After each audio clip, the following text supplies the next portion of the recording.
Press the button, my friend. The Out of Bounds Show is live from the Whiskey 61 Lounge in the Bank Plus studio. Check it out.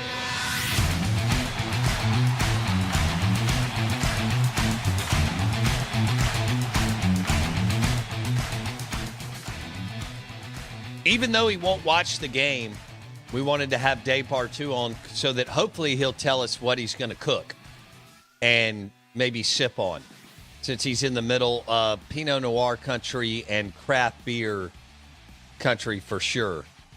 Dave Bartoo, the numbers nerd, college football matrix, driving college football to another level.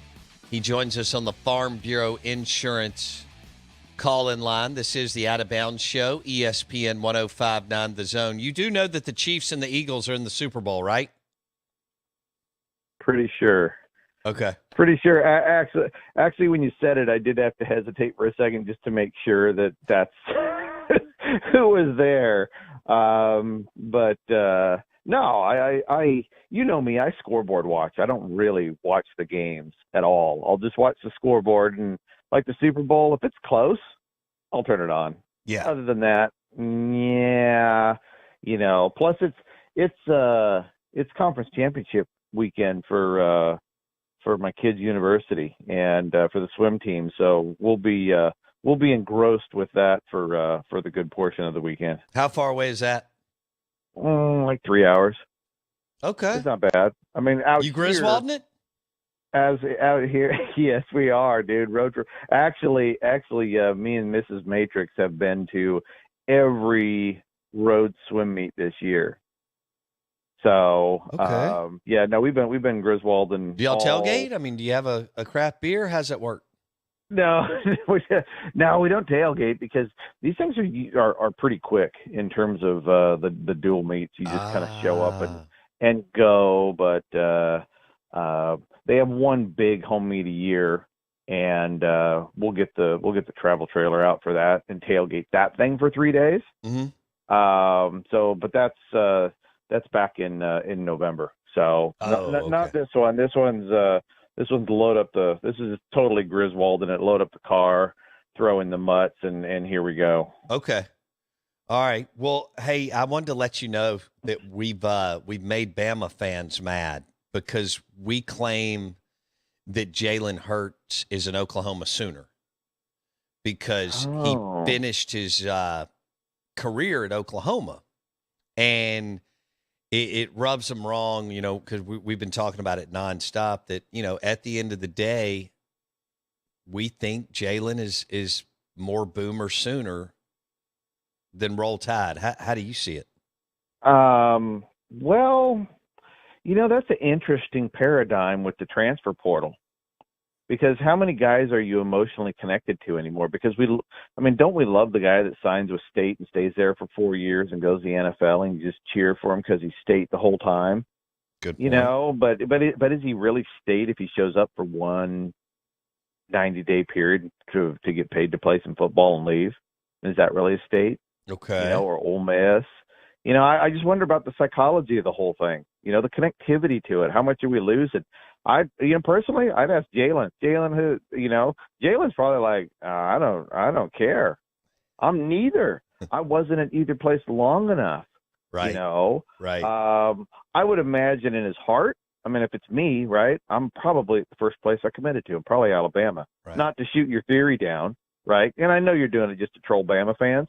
And that's cool. That's what you're supposed to do, right? You love State and hate everybody else in the SEC, especially LSU fan. I get it, right?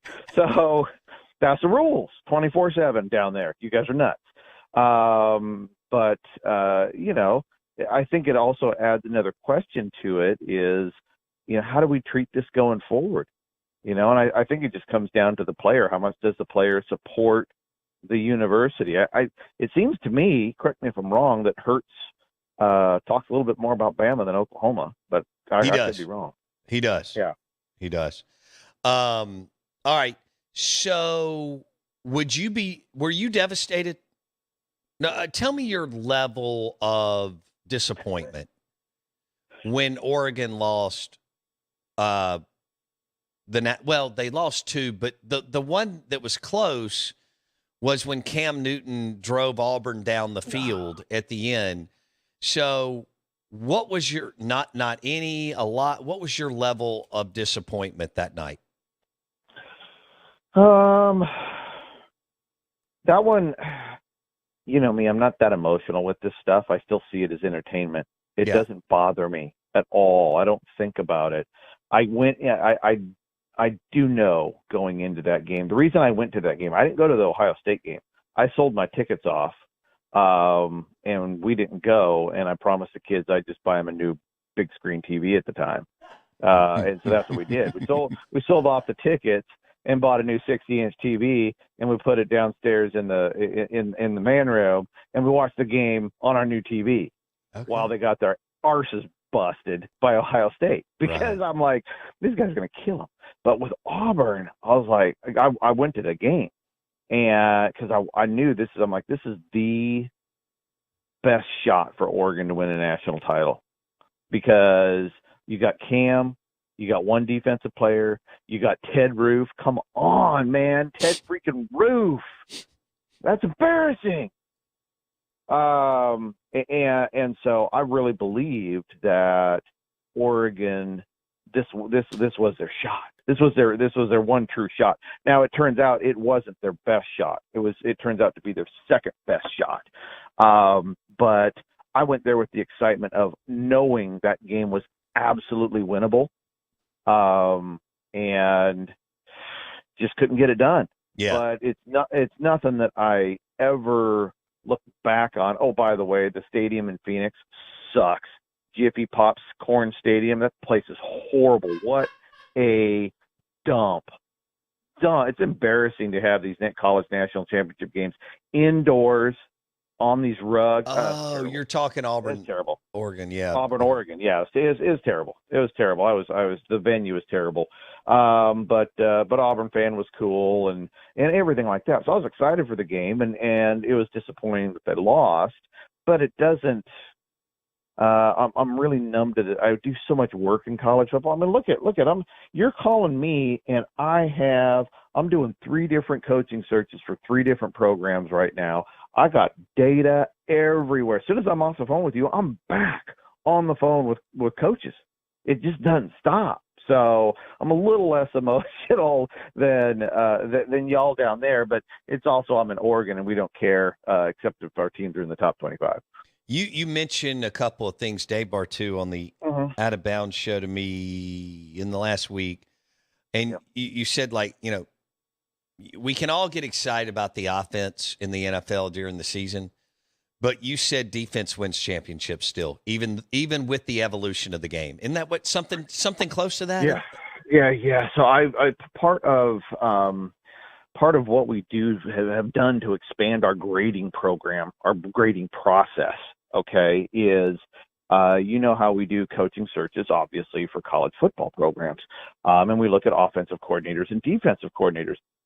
And so when everybody started talking about Todd Monken going back to Tampa Bay, I started thinking, well, who are the best OCs and DCs in the NFL based on how we evaluate college offensive coordinators? So I pulled up all 166 offensive coordinators since 2000 in the NFL. And, of course, I had to grade them all, right? And I did the same thing on the defensive side of the football. And I graded them all. And one of the things that I found is the number one scoring efficiency team in the NFL. Actually, 2 things. The number one scoring efficiency team in the NFL has made the Super Bowl 9 times out of the last 22 years. The number one. They have lost 8 out of 9 of them. The number one scoring efficiency defense in the NFL has made the Super Bowl 12 times in the last 22 years, and they have won 10 of them. Wow. Okay, defense. In fact, I believe the number, it's of the 22 Super Bowl winners, the team with the better defensive profile wins it. I think it was like it was a goofy number. It was like 16. They were like 16-6 or something like that. You know, so offense is pretty, offense is sexy, offense is fun in the NFL, but it is not the driver of Super Bowl titles. It is the defensive side of the football. Now, this game we have here, we got the number 1 offense that's in the Super Bowl versus the number 5 scoring efficiency offense.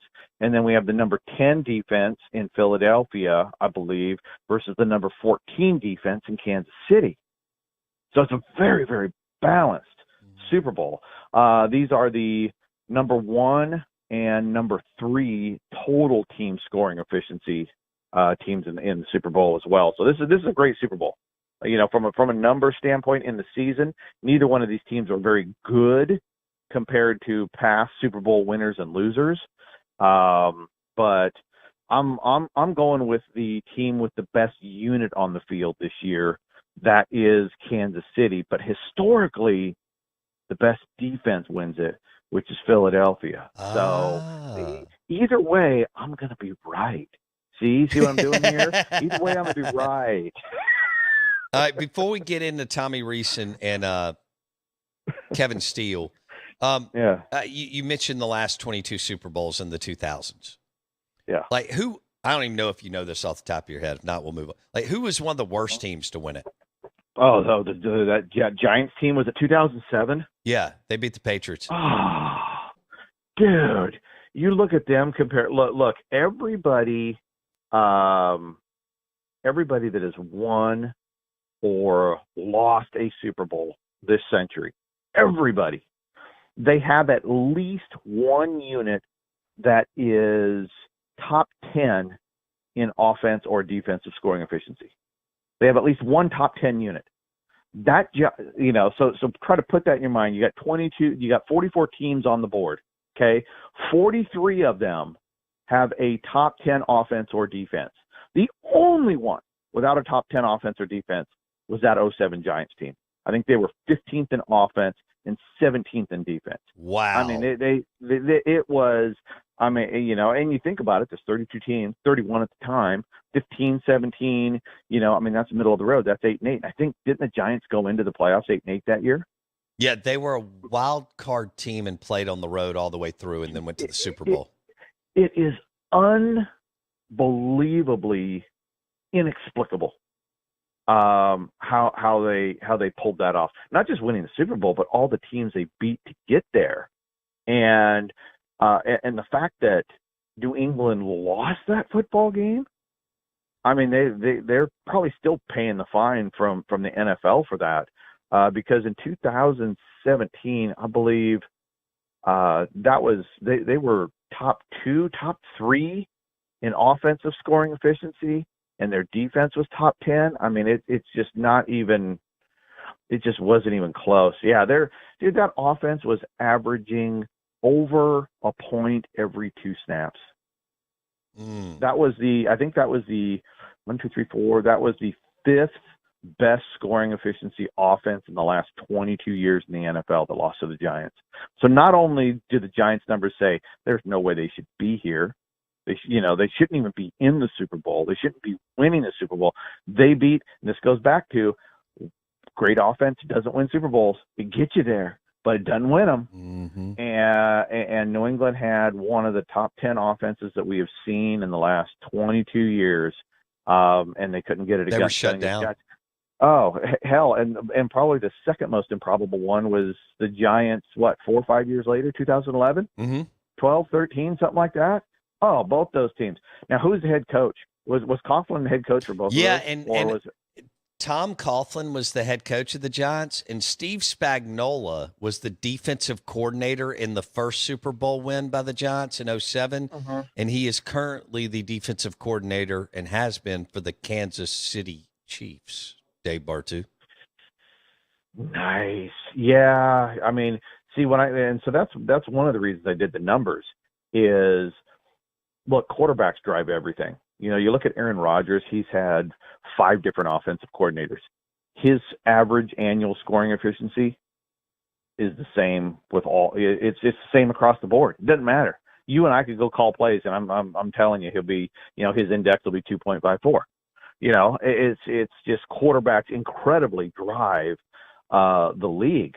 So what I'm always looking for is the coaches that do more with less.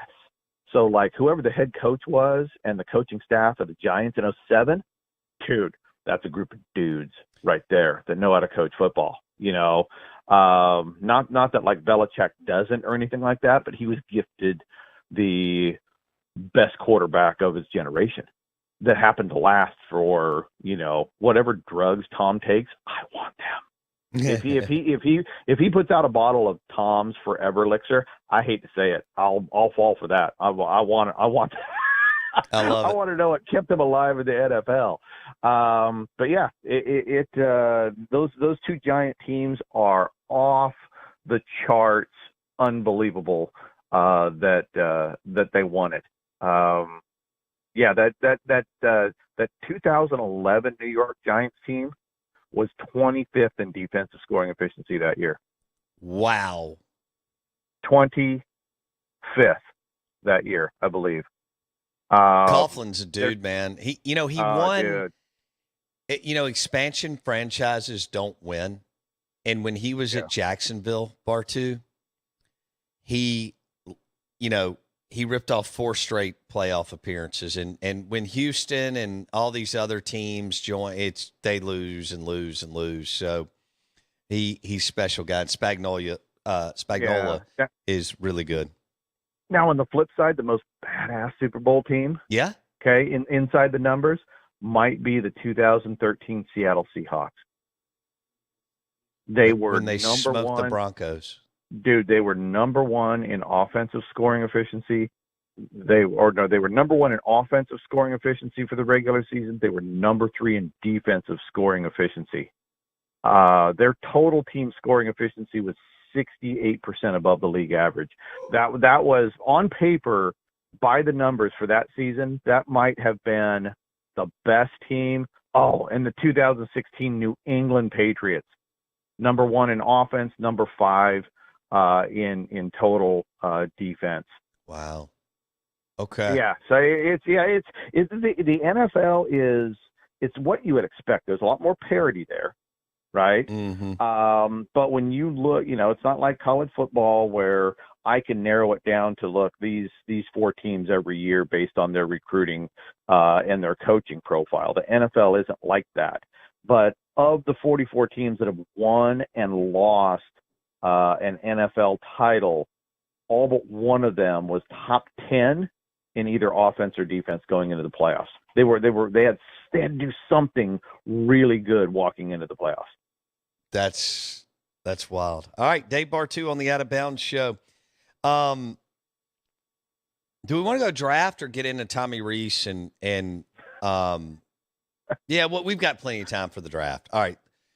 So he finally made it happen. He has Nick Saban hired Tommy Rees as OC and Kevin Steele as DC. Right. Give me a grade, please, sir. Upgrade overall. The combination of Rees and Steele I'll take above O'Brien and Golding. Okay, first and foremost, 25,000 foot level. Is that combination better defensively? I don't know if there's really any change there. I mean, they won a national title with Pete. He's been top 10 in defensive scoring efficiency every year that he's been the defensive coordinator. We're going to see how good Pete is at Ole Miss, because Alabama, because of their talent level, they mask a lot of problems. Look at Nussmeier. He's a rock star at Alabama. Goes somewhere else, can't move the football. A lot of these guys are like that. So we really don't, the jury's out, in my opinion, on that. Now, when you get down to Tommy Rees and Bill O'Brien, look, Bill O'Brien coached, people say, well, he coached the Heisman Trophy winner. It's at Alabama. It masks problems. And O'Brien outside of Alabama was average. Tommy Rees, look, he's only been an offensive coordinator for 3 years. He's been in a decent pressure cooker at Notre Dame. He's gone through 2 head coaches. He's one of 13 guys that has been top 40 in scoring efficiency offense each of the last 3 years. So I believe that's an upgrade. Is it a Sarkisian, Lane Kiffin, Jim McElwain rockstar upgrade? No, it's not. He's not near those guys, but he's good. And I think it also, though, when talking about it, I think it helps us understand the compression of offensive coordinator talent right now. Think about that. All the panache, all the power, all the brand, all the money of Bama, the best you can get is Tommy Rees. I'm not saying Tommy's bad, right? I mean, he's still 4-star, excellent offensive coordinator, but there is so little talent out there on the offensive coordinator side that is not a head coach. And the talent is so dispersed in terms of what they do. You know, you got Phil Longo running 100 plays a game, bombing it all over the field, and you got Paul Christ on the other end snapping the ball every, he'd snap it every 50 seconds if he could, So you got huge stratification of scheme out there, and so it's really hard to get a good fit, and it's really hard to get a good guy. So, Alabama gets Reese. Miami's looking for an OC. Notre Dame's looking for an OC.